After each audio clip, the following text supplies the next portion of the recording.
kemarin aku posting beberapa video yang sempat viral, jutaan orang nonton. Yang pertama itu soal agendanya si organisasi jahat, nggak bisa sebutin siapa, untuk bisa mengontrol kita semua masyarakat seluruh dunia untuk jadi budak. Gak ada kebebasan, gak ada opsi untuk bisa suarakan apa yang kita mau suarakan karena resiko dikontrol, gak bisa gerak. Kemudian video itu di take down, disensor. Kemudian saya posting lagi video membahas soal uang digital, rupiah digital, alatnya mereka untuk bisa kunci kita kalau kita sampai tidak kooperatif dengan agendanya pihak-pihak sana. Ya udah, uangnya di-cut, gak bisa di-withdraw, gak bisa dipakai, gak bisa transaksi, gak bisa ada akses ke listrik, internet, segala macam. Kemudian tahun ini orang-orang dari NATO itu organisasi yang cukup terkenal ya, sudah bilang masyarakat siap-siap kondisi perang, harus ada air sendiri, harus ada listrik sendiri, harus ada bisa tahan hidup setidaknya 36 jam tanpa fasilitas yang umum. Kemudian ini barusan ada video baru dari yang namanya Klaus Schwab, dia pendirinya WEF.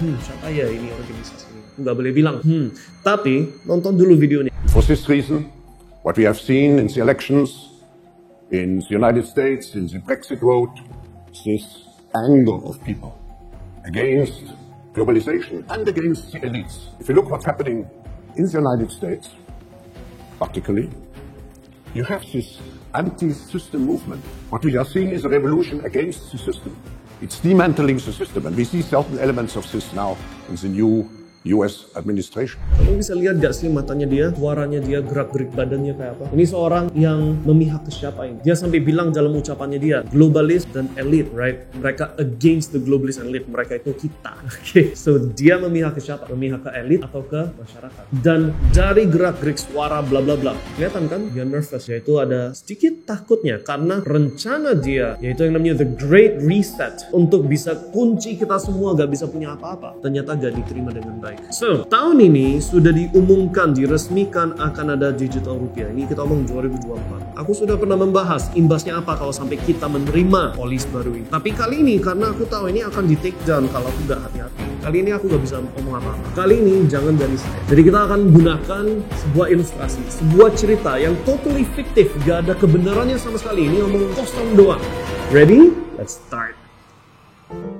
Skenario 1. Hey, kamu orang miskin, harus menurut atas perintah kita. Kamu harus diam di rumah, gak boleh keluar dari rumah.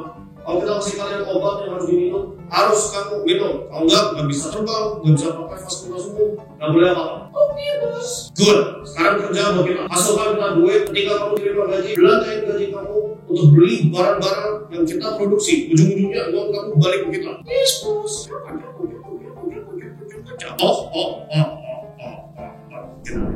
Hey, kamu orang miskin, harus nurut atas perintah kita. Kamu harus lockdown di rumah, harus daftar identitas digital, harus terima uang digital rupiah supaya kamu harus nurut sama kita. Karena kita bilang kamu harus nurut. Tapi aku gak terima. Enggak deh, kamu gak akan terima. Kalau kamu gak terima, kamu gak bisa terbang, gak bisa kemana-mana. Ya gak apa-apa, aku akan ribut. Kita sudah siapin bahan sendiri, sudah ada makanan sendiri, sudah ada air sendiri. Ya kalau kamu gak kasih kita, ya kita ribut. Gimana ini caranya? Udah paham maksudnya? So, mungkin cuma sebatas itu doang sih kali ini. Aku gak bisa mendalamin lebih dalam dari itu, karena ini akan jadi isu yang kemungkinan besar aku disensor. Really, there's no other choice. So, mudah-mudahan dari kita membahas topik ini dengan cara kayak gitu, kalian nangkep maksudnya, kalian nangkep harus melakukan apa ketika mereka berusaha untuk mengunci kita. Dan semoga video ini jadi inspirasi untuk orang-orang bisa membela diri dan jaga kemerdekaan kita. Hati-hati guys, 2024 nanti tahun khusus. Ada yang akan cetak banyak duit, itulah kenapa kita mengadakan acara-acara kita untuk edukasi orang cara cuan 2024-2025. Tapi terlepas dari cuan, terlepas dari duit, kita harus selamat dulu. Ini urusan jiwa sekarang, bukan cuma urusan uang. So, hati-hati guys, sukses selalu, stay safe.